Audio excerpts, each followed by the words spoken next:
Hey, good morning, folks. It's Josh, and I have some news from Cinema Blend. Weekend box office reports Hunger Games trifecta crashes American Reunion and resinks Titanic. For a third week in a row, Hunger Games dominated the box office, and at the same time cruised past the 300 million mark in domestic sales. While the movie's continued success isn't shocking, it was something of a surprise to see it do so well against the new competition in theaters. James Cameron relaunched his 1997 epic box office success romance disaster flick Titanic in 3D this week, but after 5 days in theaters, it only earned $25 million, $17 million of it this weekend. That was not enough for third place, but possibly that was good enough for third place, but possibly not as good as some expected. Bear in mind, though, that for many this weekend, the celebration of Eastern Cameron's movies have a tendency towards long, slow box office burns. But this time around, it's a fair bet Titanic will sink quietly into icy waters, making its return to theaters nicely timed with the actual sinking of the Titanic's 100th anniversary, but ill-timed for box office success. Slightly outperforming Titanic was another throwback to the 90s, sequel to a 1999's American Pie, American Reunion. Banking $21 million for second place, it only outdid its predecessor $18 million opening weekend thanks to inflation. In today's ticket prices, American Pie would have almost $30 million. While this wasn't the slowest weekend in box office history, it was certainly a quiet one for all but the highest earners. It's rare to have two or even one top 10 movie bank less than $1 million. This weekend there were three, the lowest being Safe House, which in its 9th week cleared the number 10 spot with a little better than 5. Oh yeah, and this is the What's in the MacBook edition of JoshToob, which is a minute slice off of all the show concepts, and if we have to import footage in order to make this webisode, then you can guarantee that the footage will be part of what I'm working on this week. And if I don't get to all of it, it'll end up in video dumps clearance video at the end of the week. So, there you go.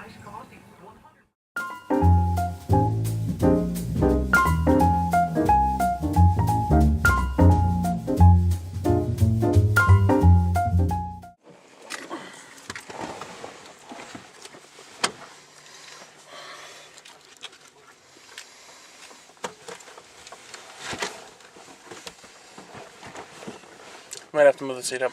I was already doing that. What? Moving my seat up. I just can't figure out how to move this seat up. Wow. Like that.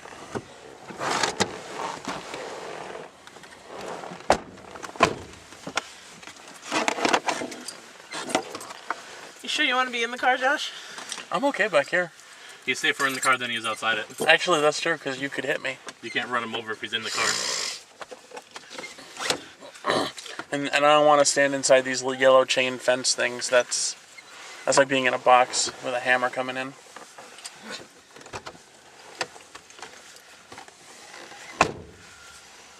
So I go get a coffee at Starbucks and watch. That's true. Hello, this is Josh with Living Soulfest, and what I wanted to talk about with you for the next couple of minutes was me and Kim Jones spent set up festival itself and teardown, interviewing volunteers, staff, and artists about Soulfest, about the times that they've been to previous Soulfests, that sort of thing, because we would like to continuously interview people throughout every Soulfest that we go to, so that we would have footage to be able to make this webisode, this web show called Living Soulfest, about the most recent footage of Soulfest and so on. Right now, I am importing footage from one of the cameras. I've still got a couple of more cameras to go.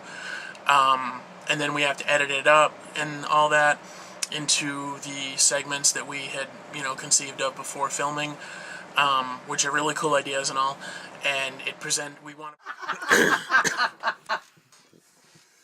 said I love you, Grammy! Yeah, I love you too. She said I love you too. Migraine. She loves you like a migraine! Generally the case. You do know why I do have a slider in that now. Why? Well, David was moving pallets that were up here. Tons and tons of pallets we had up here. So he was moving them down back and put them in the back of the pickup truck. And when he went down over the hill, one of them slipped, went right through the back, hit the back window and shattered. So now with the slider, you can open it. Well, hang on. So he shatters the window. It doesn't fall in yet. It just shatters because it's safety glass. Yep. So he comes back up here, rolls the windows up on the truck, shuts the door, and because of the air pressure, the window goes poof right into the back of the truck. I knew I was chasing everything and I found it, and maybe I didn't understand why I was depressed. I thought I was just a ungrateful person being rich and famous, you know. But Generally, if I'm doing a collage webisode, the daily news update, I should explain to you, is made up of a bunch of different sources. Alright, continuing on with news. Apparently Sundance is gonna come up a lot. Hey there, so I've been getting this email since I signed up for Newgrounds like 4 or 5 years ago. The weekly top 5 portal entries, and I've been wanting to do this for a long time, but now I have, nothing else to do, so I figured one day a week I could do this. Here is the top 5 portal entries from Newgrounds for the week of January 25th, 2012. Starting with Spaz Kid, and I can only handle 30 seconds of this, so I don't know. It's the number 1 though.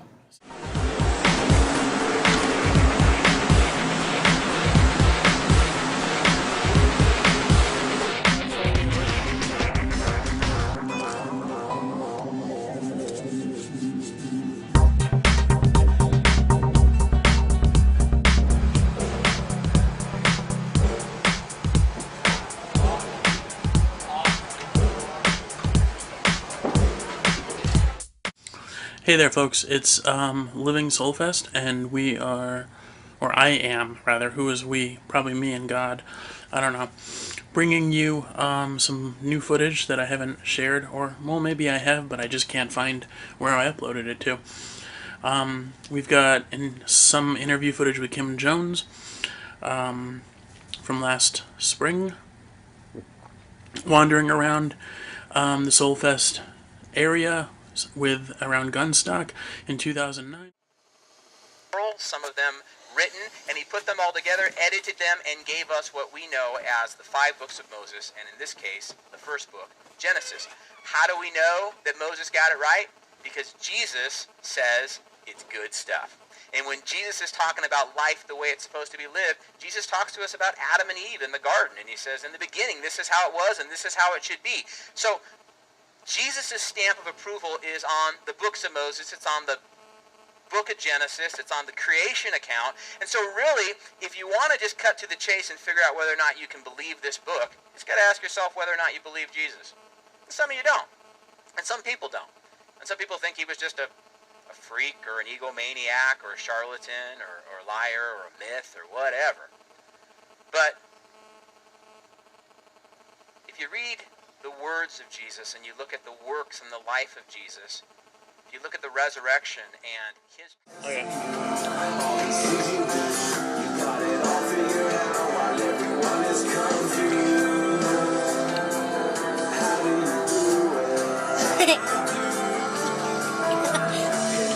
So what have you been doing today? Like, hanging out with the adults, I guess. Oh, okay. That's the only thing I've been doing today.